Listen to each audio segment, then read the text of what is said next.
El Trauco, mito, honor y control social en el archipiélago de Chiloé. En el imaginario del sur de Chile, pocas figuras han sido tan persistentes y socialmente eficaces como el Trauco.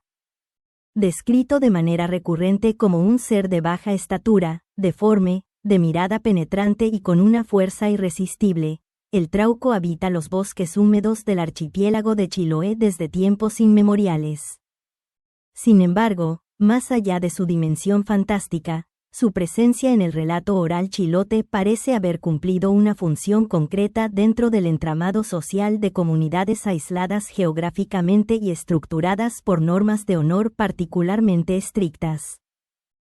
Vamos a abordar la figura del Trauco no como un simple mito rural, sino como un dispositivo cultural que, durante los siglos XVIII y XIX, e incluso entrado el XX, operó como una forma de mediación simbólica frente a conflictos sociales potencialmente disruptivos. En otras palabras, el Trauco no solo explicaba lo inexplicable, ayudaba a mantener el equilibrio comunitario. Para comprender la emergencia y persistencia del mito del Trauco, es necesario considerar el entorno social del archipiélago de Chiloé durante el período colonial y republicano temprano. Se trataba de comunidades relativamente pequeñas, separadas por canales, fiordos y densos bosques templados, donde la vigilancia social era intensa y la reputación familiar constituía un capital simbólico de primer orden. En este contexto, la moral femenina estaba sujeta a una estricta regulación informal, reforzada tanto por la religiosidad popular como por la presión comunitaria. La honra no era únicamente una cualidad individual, sino un atributo colectivo que comprometía a todo el linaje.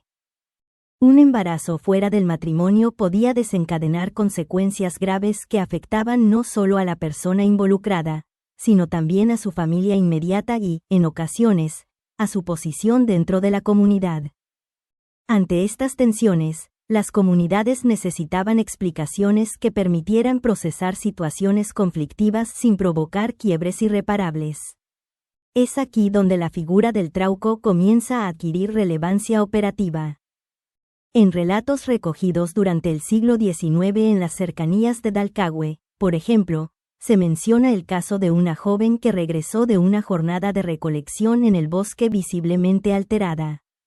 Según el testimonio de su familia, había sido sorprendida por una presencia que no logró describir con precisión. En los días siguientes, la comunidad comenzó a referirse al hecho como un encuentro con el Trauco, evitando así la necesidad de formular otras hipótesis que pudieran comprometer a individuos específicos del entorno cercano. A medida que el mito se consolidaba dentro de la tradición oral chilota, su presencia comenzó a extenderse más allá de los relatos individuales para instalarse como una referencia constante en la vida cotidiana de las comunidades. No se trataba únicamente de una historia que se contaba al anochecer o en reuniones familiares, sino de una figura que, en determinadas circunstancias, podía ser invocada de manera casi inmediata para explicar situaciones cuya comprensión directa resultaba socialmente problemática.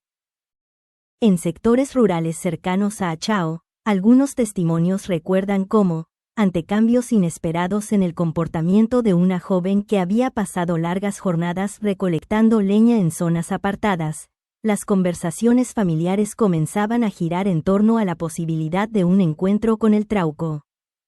Este tipo de comentarios no necesariamente implicaban una creencia literal en la criatura, sino la activación de un lenguaje simbólico que permitía abordar el asunto sin necesidad de formular preguntas que pudieran generar conflictos dentro del propio entorno comunitario. La eficacia de esta explicación radicaba precisamente en su ambigüedad. Al no exigir pruebas materiales ni testigos presenciales, el relato del Trauco podía ser aceptado sin necesidad de confrontación. En comunidades donde la cercanía entre vecinos implicaba una interdependencia constante, ya fuera en labores agrícolas, pesca o construcción, evitar enfrentamientos abiertos era fundamental para la estabilidad del grupo. Así, el mito no solo cumplía una función explicativa, sino también preventiva, al impedir que situaciones delicadas derivaran en disputas que comprometieran la cooperación cotidiana. En la isla de Lemuy se conserva la memoria de un caso ocurrido a mediados del siglo XIX en el que una familia decidió atribuir al trauco un acontecimiento que había comenzado a generar rumores entre los habitantes del sector. Según versiones transmitidas oralmente, la mención del trauco durante una conversación comunitaria habría bastado para desactivar las sospechas que circulaban en torno a un joven trabajador que frecuentaba la vivienda. A partir de ese momento, el episodio dejó de ser objeto de especulación pública, siendo incorporado al ámbito de lo inexplicable y, por tanto, sustraído de la discusión directa. Este tipo de relatos sugiere que el mito funcionaba como un mecanismo de contención social, capaz de absorber tensiones antes de que éstas alcanzaran niveles difíciles de gestionar. La atribución de determinados hechos a una entidad no humana permitía desplazar el foco del conflicto hacia un terreno simbólico, reduciendo la necesidad de establecer responsabilidades individuales. En sociedades donde la reputación constituía un elemento central para la supervivencia social, esta forma de mediación narrativa ofrecía una alternativa viable frente a la exposición pública. Al mismo tiempo, la figura del trauco contribuía a delimitar espacios considerados potencialmente riesgosos dentro del territorio. El bosque, con su densidad y relativa inaccesibilidad, era concebido como un ámbito donde las normas habituales del poblado no siempre se aplicaban con la misma intensidad. Asociar la presencia del trauco a estos entornos reforzaba la idea de que ciertas áreas debían ser transitadas con precaución, especialmente por quienes se encontraban en etapas de mayor vulnerabilidad social. Algunos relatos transmitidos en comunidades cercanas a Chonchi mencionan que, durante determinadas épocas del año, las familias evitaban permitir que sus hijas se internaran solas en sectores boscosos al atardecer. La advertencia no siempre se formulaba en términos explícitos, pero la simple referencia al trauco bastaba para comunicar la necesidad de mantener ciertas precauciones. De este modo, el mito adquiría una dimensión normativa, actuando como una guía implícita para la conducta cotidiana. Con el paso del tiempo, estas narrativas fueron integrándose a un entramado más amplio de creencias donde lo sobrenatural coexistía con prácticas devocionales católicas. La coexistencia entre devociones religiosas y relatos de seres del bosque no era percibida necesariamente como contradictoria, sino como parte de una misma realidad espiritual donde distintos niveles de explicación podían operar simultáneamente. En este contexto, la intervención del trauco era interpretada como un evento desafortunado, pero no incompatible con la cosmovisión dominante. Incluso en etapas posteriores, cuando la influencia de instituciones educativas y sanitarias comenzó a introducir nuevas formas de interpretación, el mito no desapareció por completo.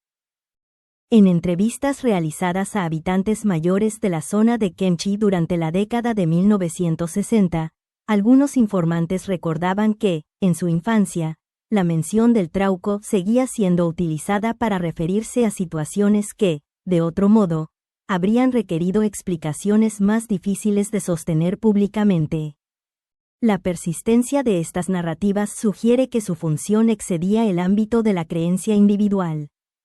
Más allá de la aceptación literal de la existencia del trauco, su invocación permitía mantener un equilibrio entre la necesidad de explicar determinados acontecimientos y la conveniencia de preservar la armonía comunitaria. En este sentido, el mito operaba como una herramienta cultural que facilitaba la convivencia en contextos donde los mecanismos formales de mediación eran limitados o inexistentes.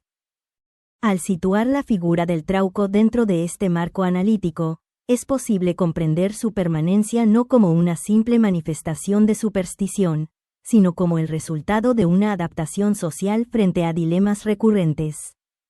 La narrativa ofrecía una forma de procesar experiencias complejas sin recurrir a mecanismos que pudieran comprometer la estabilidad del grupo. Así, el trauco se convertía en algo más que un personaje del folclore. Era una solución simbólica frente a situaciones que requerían una gestión cuidadosa dentro del tejido social. En el archipiélago de Chiloé, donde el honor, la reputación y la proximidad social definieron durante siglos las condiciones de vida, el trauco operó como un mediador simbólico. Su presencia en el relato oral permitió amortiguar tensiones, proteger vínculos y sostener una forma de equilibrio comunitario que, de otro modo, habría sido más difícil de mantener.